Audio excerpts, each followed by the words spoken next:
Hello, listeners. I'm Dr. Kim Ozano, the host of the Connecting Citizens to Science podcast, where we discuss how researchers and scientists can come together with communities and people to solve global health challenges. We are really exploring something interesting today, the intersection between art, history, and science. We will be hearing more about the importance of using art scientists to connect with people so that they can access science and research more readily. To help us explore this, science communication a little bit more, we have co-host Elli Wright from the Liverpool School of Tropical Medicine. She is the public engagement manager, and she has a real passion for science communication. We also have three amazing and very interesting guests. Mark Ruffley, who is a senior lecturer in 3D digital art at Liverpool School of Art.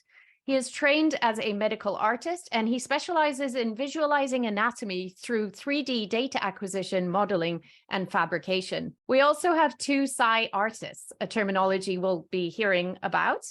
One is Natasha Niethamer, who has a special interest in science and art activism and public outreach in microbiology and antimicrobial resistance. We also have Tom Hyatt, who is a polymathic artist, a musician, a scientist, an educator, and a maker. Elli, welcome to the podcast as a co-host. Tell us about your work and why do we need this intersection between art, history, and science? Hello to the listeners. I am Public Engagement Manager at the Liverpool School of Tropical Medicine with a background in microbiology. Effective science communication can really connect people and communities with research.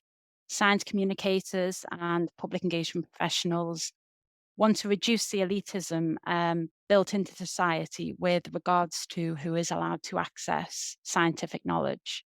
Science belongs to all of us. And for these reasons, this is why effective science communication is so important. And there are many ways that science can be communicated to the diverse and heterogeneous public audience, including through art. So it's a great opportunity for scientists to work with SciArtists like Mark, Natasha, and Tom, tell the story of their science to the public. Thanks very much, Elli. One of the things I keep hearing in lots of the different circles that I move in relation to science and research is that COVID was the first time we saw whole populations across the world really engaged in science in a way that they hadn't been before, but also a lot of distrust because of misinformation or disinformation. So I'd be curious to see, did COVID-19 change the environment around science communication? It certainly did, Kim. Yes. It kind of showed scientists that they needed to communicate their work effectively, clearly, make science available and accessible to them. Yeah, and I think as we try to increase the trust in science again, post-COVID, it's really important that we learn communication skills that are relevant and interesting, I think, for the public as well. So our guests today have expertise in that area. Mark, welcome to the podcast. Mark, what is a SciArtist? How do you become one? Tell us a bit about what you do and why this is important to increase our trust in science. Thank you, Kim. It's nice to be invited to speak with you all today. That term SciArt, people might see more commonly on a hashtag on social media. And that really is kind of where it developed and emerged from. But actually, before that hashtag or that term even existed, there were quite a lot of prominent art science initiatives in the kind of late 90s, early 2000s. So one from the Wellcome Trust, which was their SciArt project that ran for a number of years. And then even the Arts at CERN program. So CERN being the European Organization for Nuclear Research in Switzerland. The kind of arts-based arts initiative that's been going for a number of years allow people to encounter art and science in different ways. And it's led to the kind of emergence of a larger number of innovative art science projects. So I think maybe it's worth to say when we talk about science, we might be talking about STEM subjects, so science, technology, engineering, and maths more generally. And then art is kind of placed within that umbrella. But the COVID pandemic is a great example of how people were flooded with illustrations of microbiology, of health information in a way that we've never done before. You mentioned that kind of social diffusion of information through communities, almost like a vaccine spreading through populations. That's a great affordance of this visual medium in this specific circumstance to communicate that science to something wider. That helps situate it. Elli, you're situated at the Liverpool School of Tropical Medicine as a science communication expert. So I'll leave you to take over this conversation to demonstrate to our listeners how these different disciplines come together.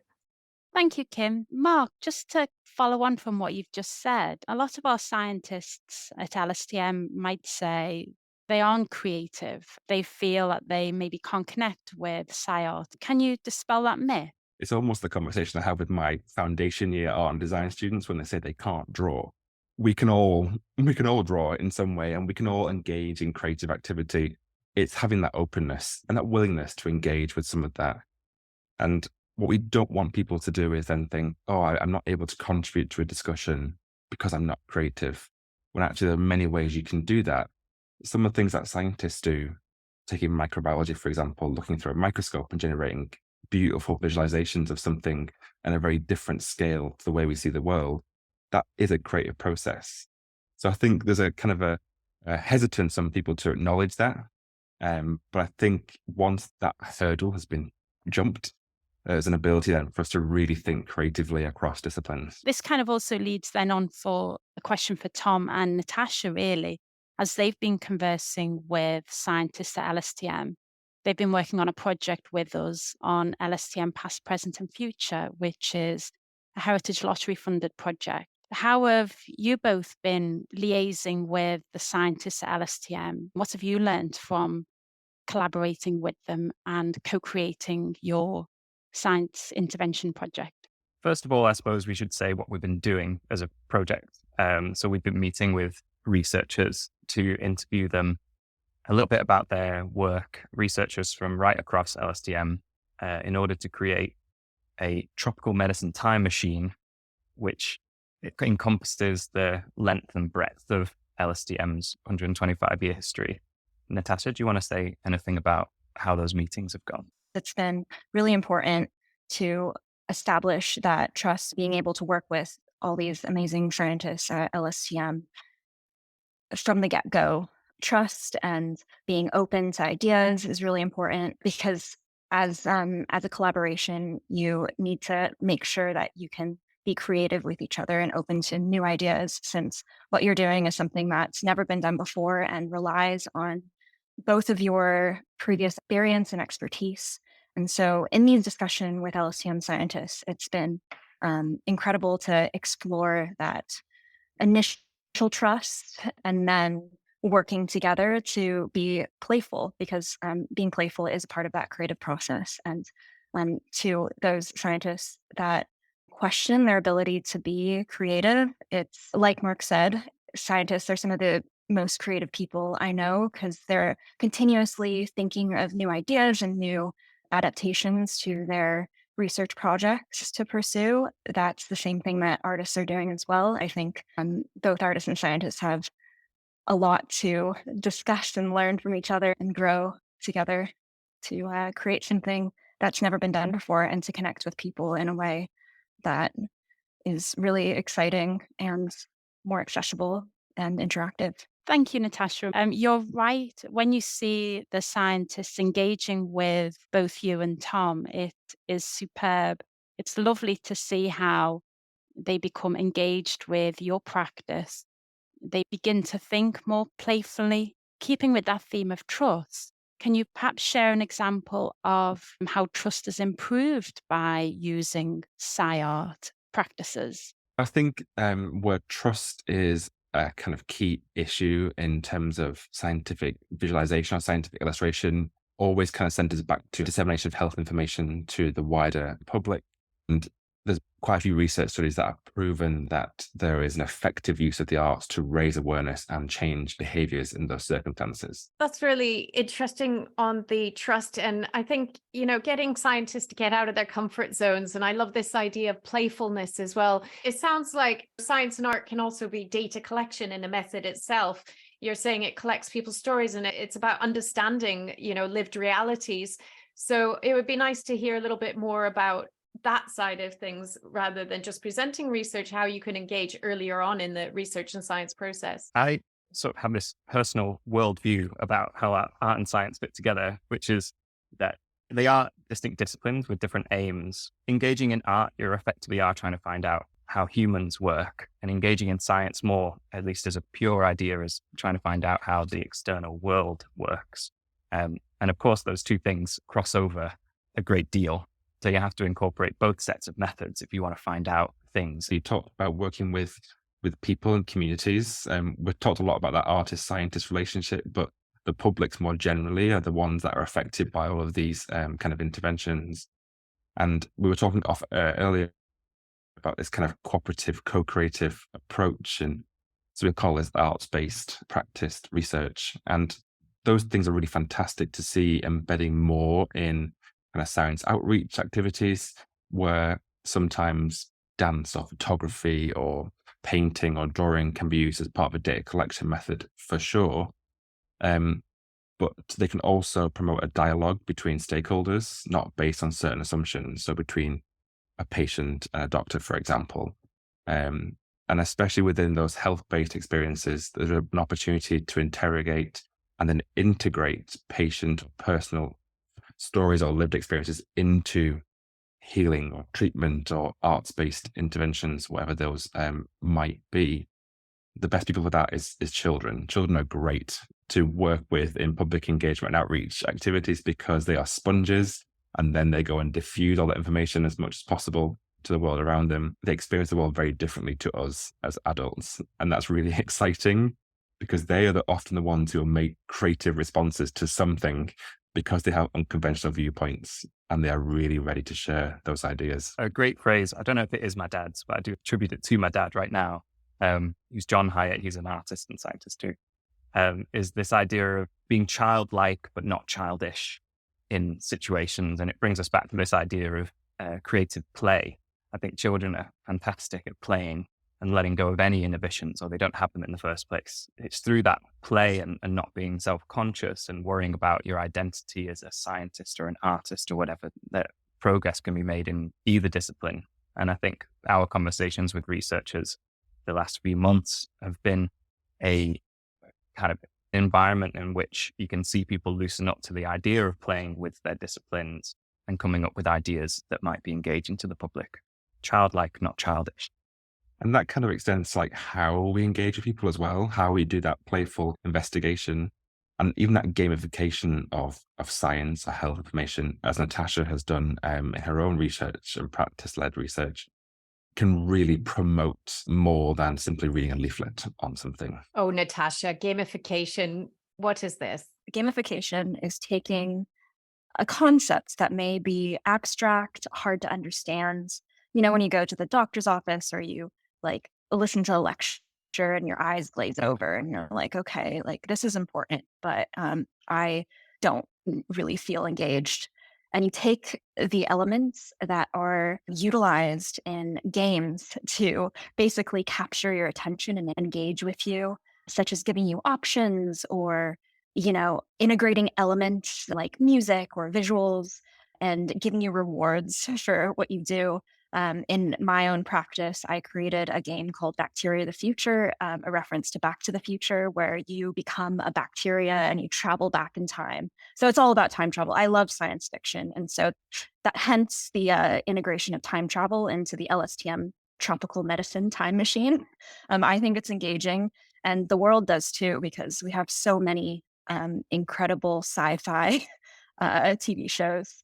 But getting back to gamification, people get out of work and then they play games, they watch TV shows, which include these interactive choice-based mechanisms.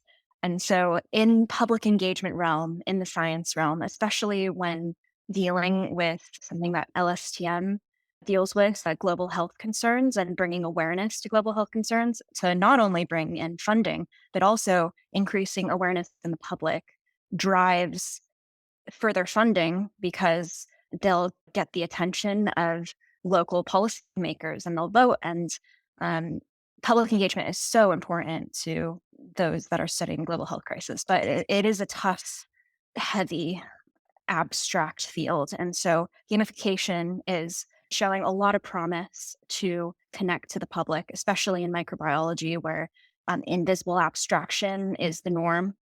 And by making it a game, by making it fun, where you're the bacteria in my game, and you're able to choose your name and choose your adventure through the gut, and you're able to be in the gut and experience it. And that type of story is one that integrates gamification to engage.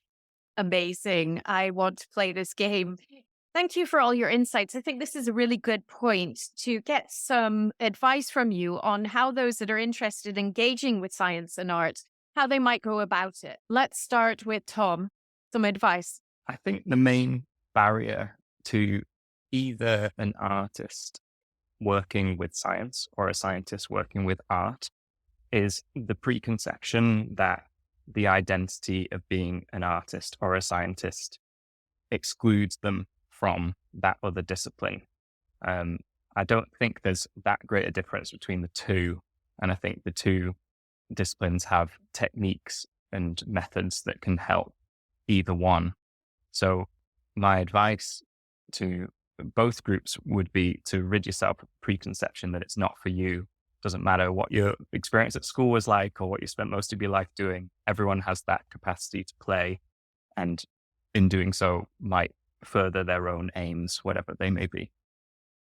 Excellent. Release your identity and begin to play. Natasha, piece of advice, please. I want to emphasize, like Tom said, being open to these conversations. And obviously, if you had, a bad experience with one artist or one scientist, it doesn't define all artists and scientists. They exist on a spectrum. I consider myself both an artist and scientist, and people say, oh, but you're more a scientist because, you got a degree in microbiology, or you're more an artist because we're so playful with our ideas together, says the fine artist.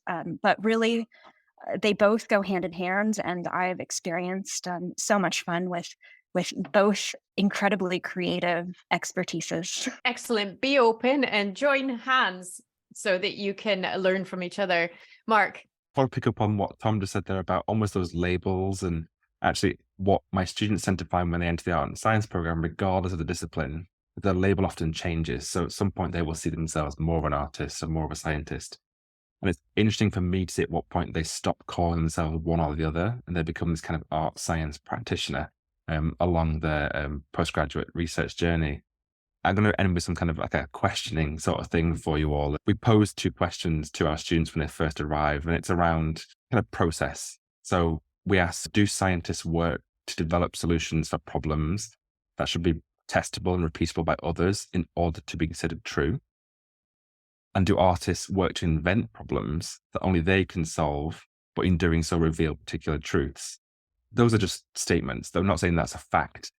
But what's kind of common to both of those processes, what's common to both of those statements is process. And that process produces different knowledge of different kind and in new ways.